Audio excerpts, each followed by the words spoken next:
Hello, my name is Robin, and I'm also known as UACTF on Twitter and other social media spaces. I actually wasn't always into technology. I transitioned into a career in InfoSec after working as a floor fitter, working in manual labor for a very long time since I was 16. And I never considered that it may be possible to get into tech, but you know, I'm here now. So I've worked in a lot of different fields, and I'm just really happy to sort of work in tech now. So yeah, and this talk is going to be discussing old vulnerabilities that obviously software vendors have made defunct now due to mitigation updates made by software vendors. We'll also be looking at on frameworks from vendors are doing to mitigate real world vulnerabilities that are common across in everyday applications. And we also demonstrate them in code samples and discuss them in depth. A little bit of fundamental knowledge is assumed, but not too much. And I'll be breaking things down for you as much as I can, just to make things just easier. So, and if you couldn't tell already, this is my first talk. So any pointers or anything on Twitter, my Twitter is earlier in the slide. If you find anything wrong with it or anything, just let me know, and I appreciate it in advance. Thank you. Okay, so web security, obviously, it's a very big area. It's to be honest, a lot of people I've spoken to have said web security wasn't so big back in the day. Everything was low-level exploitation. However, there's been a lot of change since then. We've come a very long way in the sense that there's a lot of open source projects now that are regularly contributed to on sites such as GitHub and things like that. And there's so many different changes now, such as, say, 20 to 25 years ago, we wouldn't have thought that there'll be bug bounties and hack the Pentagon wouldn't have happened. Like it's just crazy. There's been so many changes. But yeah, the government as well, the US Digital Service has made their own bug bounty programs for researchers to earn money from and things like that. And there was actually over 7,000 found and discovered, disclosed by 600 different people participating in 15 different bounties across 15 of the programs. And a lot of those researchers found their first ever bug. And it was just a really good moment for them. And it's really good. Although people have obviously their concerns regarding bug bounties, I do believe that we have come a very long way in general to make sure that people can actually get paid for disclosing vulnerabilities to companies now. Whereas 20, 25 years ago, I'm not sure if that would have been a thing or if anyone would have thought of it have been a thing, So yeah, the first web technology I've started with is actually PHP. PHP, very, very popular. It's been used as of the last time I checked, 79% of all websites on the internet. And it didn't actually mean what it means now. It originally used to mean a personal homepage, and it wasn't actually intended to be a server-side language.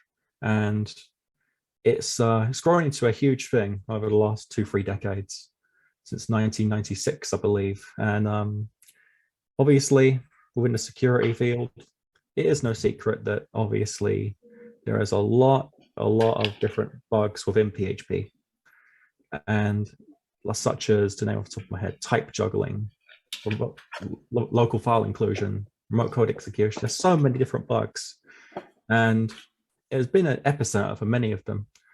And some of them you might not know if you're relatively new to the security field, because PHP did their part to make them defunct now. Well, the reason I did this talk is to discuss those things, to discuss the things that you might not know about if you're new to tech or security in general, because obviously, like PHP has done a lot of things to patch certain vulnerabilities. Like, let's say, file inclusion. A remote file inclusion is a class of file inclusion vulnerability, which occurs when the URL of a file is located on a different server as passed as a parameter. Some of the following functions: include once, require, or require once. Now, there is obviously a few more there, but which were defunct in PHP 5, such as register globals, and there was a few more after that, such as allow your URL include, allow URL once, allow URL fopen. There's a lot of functions which makes it possible to exploit the vulnerability in old versions of PHP. And there is a difference between because I see a lot of people, funnily enough, asking, what is the difference between local file inclusion and remote file inclusion? And my answer is just remote file inclusion is the inclusion of a remote file on a different web server to the target site, whereas the local file inclusion is the inclusion of a local file in the web directory of the target website.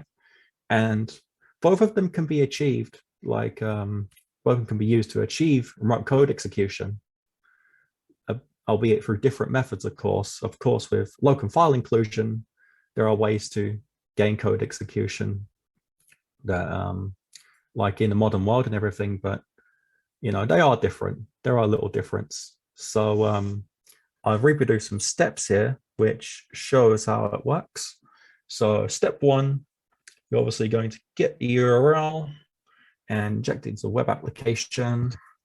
So let's say, and then step 2, you're going to malicious script is executed from the attacker's website. And this vulnerability is very simple, which made it much worse. It was a very, very, very bad one because it was so simple to exploit, and it was everywhere on the internet during the mid 2000s, which is crazy to think about. And step 4, an attacker gains control over the web application. So say you want to upload a file, let's say payload file.php. Through those steps, you could gain a shell very easily and execute your payload on that target server. It's very easy to exploit. And thankfully, it hasn't been a thing for the better part of nearly 10 years now, I believe. And your chances of finding one in the wild now or any bug bounty program are very, very low, very low. Like not even, just very, very low statistic. So yeah, I'm gonna jump onto a more commonly found one now, which was found in around 2009, I believe, for the first time. Let's find it. So this one is PHP Insecure Serialization. So you might not, you might think of it as, like, what is it? So I'm going to explain to you what the process is of insecure serialization. And it's basically when untrusted data is used to abuse the logic of an application. What you are doing effectively, replacing the data will be processed by the application with malicious code that you can allow to escalate to remote code execution. If this isn't possible though, if you cannot get remote code execution in the target application, you're still able to get things such as denial of service, arbitrary file read, and privilege escalation. And it's a very, very, it's one of my favorite vulnerabilities, as a matter of fact, because I've loved researching it. And there's obviously a different type of insecure serialization, which I was going to cover in this talk, but I would have been here for hours, but which is called FAR deserialization vulnerabilities, which is with PHP wrappers. So I'm often asked as well, what's the difference between serialization and deserialization? So deserialization is the process of converting data types such as objects to a flatter format that can be sent as a sequential set of bytes. Meanwhile, deserialization is the reverse of the process. It's just the process of converting a byte sequence back into the replica of the original object before it was serialized. And below, as you can see, there is an example of a PHP user object I've made, and I've listed all the different data types it has. So obviously username, and this is when it's serialized. So we're going to look here is this is when it's serialized. So PHP uses letters to represent data types, numbers as length of entry. It's understood as follows. So as you can see, it's a 4 letters, it's user, and the number 2. So the object has 2 attributes, and this one's a string character. So it's a string here, and this is 4 letters long, so a 4-character string with name, and string 5, my name, Robin. The value of the first attribute is the 5-character string Robin. String 10 is logged in, and this part here is 10-character string, obviously, and this is the Boolean value. And whenever you set a Boolean value to 1, it's means true. This is the second attribute of the object.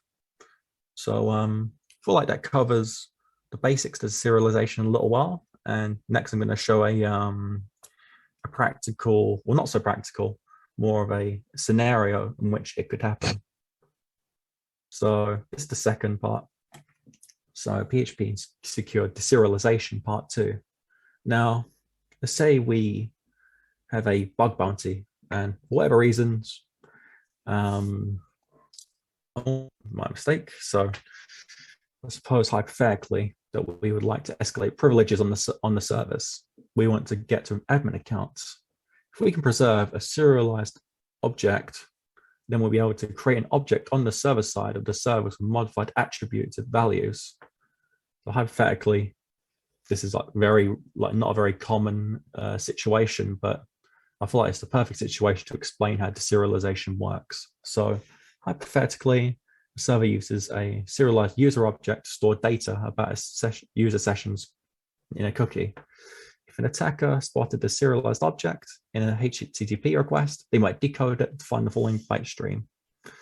So as you can see here, this is object, 4 characters, user, and string, 8 characters, username, string for character, Robin, and is admin, Boolean false. Now, when it says Boolean false, when it gets sent to us, it means that we're not an admin.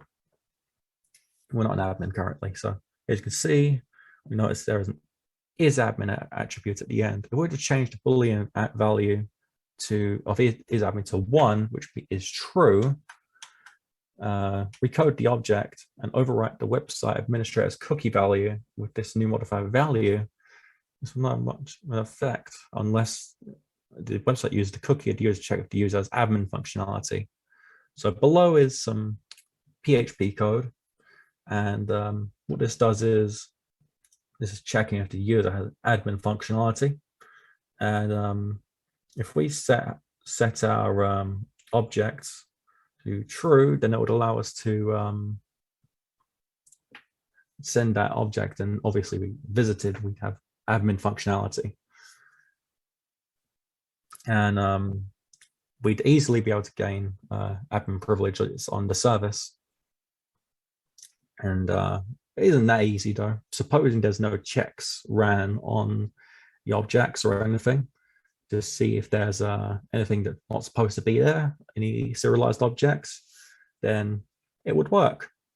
This isn't very practical, but it feels like a good way to intro insecure serialization. And the next part is one I'm not very good at, but you know, sometimes I like to talk about. It's binary exploitation. Great, missed 5. Don't ignore that. So binary exploitation is a wide area covering many different attack surfaces, which couldn't fit into a 20-minute talk.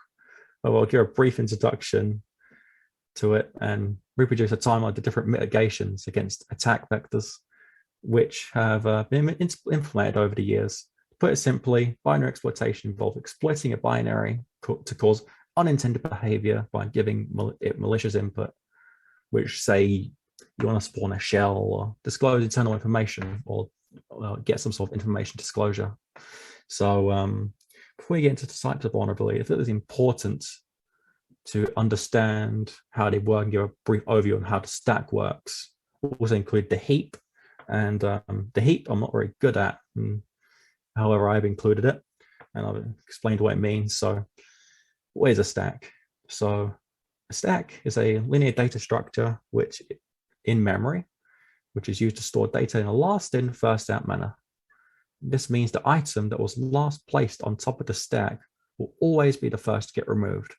Now there's two basic operators when it comes to the stack, and that is the push and the pop operators, which are two basic operators that allow us to add an item to the top of the stack or remove an item from the top of the stack. And push is to add an item to the top, while pop is to remove it. So you may also notice there is a stack pointer here, and the stack was always used to indicate the top element of the stack, which remains the last byte that is entered on the stack. Now, there's the heap. What is the heap? The heap is a memory structure which is used to manage dynamic memory allocations. It is often used to allocate memory whose size are known at the time and at the time of compilation. Well, the volume of memory is required is so big that it cannot fit onto the stack. So next, should cover some of the some vulnerabilities now. So these are just two of them. I wanted to include a lot more, but I was on a little bit of time crunch. So the types of vulnerabilities. So stack-based buffer overflows occur when the buffer has been overwritten, is allocated onto the stack. A buffer is a temporary storage of retrieving and sending data from the stack. If a program places more data than originally allocated, the extra data can leak onto other buffers, which will corrupt the data they were holding. Now, this class of vulnerability has been common for decades, with a big rise in vulnerabilities being disclosed in the early 90s. I even say that during 1972, when the first ever buffer overflow was actually detected, buffer overflows are actually well documented, but there was a very big rise in the 1990s. So there was also a very, very good article released, which I always refer to. And whenever I want to help someone understand how smashing the stack works, as the term goes, and it's called Smashing the Stack for Fun and Profits, which gives a great insight into the attack vector, which is referenced to this day. I mean, I know people who talk about this kind of thing all day, and if you ask them for an issue or not, like about a certain vulnerability within that sort of realm, it is likely they'll refer you to Smashing the Stack for Fun and Profit, because it's such a good introduction and just such a good thing to read. I do love FRAC. It's a very good place for learning. So obviously there was very severe bugs were being released at this time, and buffer overflows are very bad. It's not like today where there's ASLR or stack canaries and things like that. At this time, there wasn't many mitigations against this bug. However, there was a workaround which released called non-executable stack, which allows for a pool of memory to be non-executable on the stack. So a scenario stack cannot be executed. And it's very interesting. However, despite how good this sounded, non-executable stack, it came with its own problems. And that same following year, a new attack vector was discovered and disclosed called Return to Library C, or C library. And this new method was so innovative, it didn't even require you to put custom shellcode on the stack, as it requires some pre-existing functions. So it was a very interesting attack method.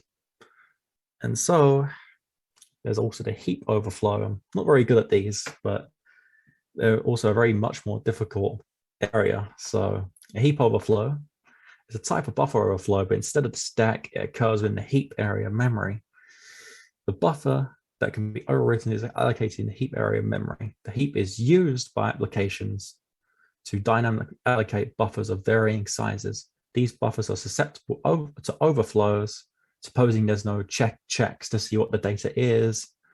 and things like that. So you can do a lot of things. You can disclose information, you can overwrite other values onto the heap, and it's a much trickier attack vector, but I find it interesting still, and I do want to learn more about it. So there is also another FRAC article I like to refer to in the event that I like to read about heap exploitation, and that is, let's see, The Art of Exploitation, Microsoft IIS 7.5 Remote Heap Overflow.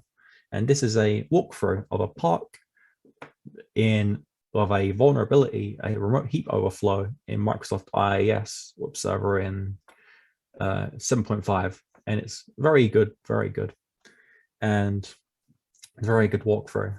So if you would ever like a good walkthrough on something that's real wild, and it's just, I recommend it. I really do. So next is a final slide. It's just my closing statements, as well as a few things that I kept in the back of my mind, and I find that are quite notable. And it's just a release of different, there's a few things that I wanted to include as well, but this is the conclusion. So the reason I made this talk is to understand better, like how applications work. So I share my interest in what is being done within the last few decades by attackers and vendors to make the attack surface either bigger or smaller. The research I've done has been fascinating for me, and there's so many, and it taught me that, say I'm in a CTF or something, it taught me how to think out of the box a lot. After doing a lot of CTF and a lot of reading, it made me turn to methods I would have considered unconventional before. And it works. And I'm thinking to myself, it's crazy that works. There's always sort of a way, there's with CTFs, or whether you're trying to find all the vulnerabilities of your own, there's always a way, because the last 30 or 40 years have shown us how creative attackers can be in finding new vulnerabilities. Say, for example, like we said earlier, with PHP Insecure Serialization. That bug was discovered in 2009, I believe. And in 2018, there was a Black Hat conference by Sam Thomas, who made a talk on PHP Insecure Serialization, but he introduced it in a completely new light, expanding the attack surface.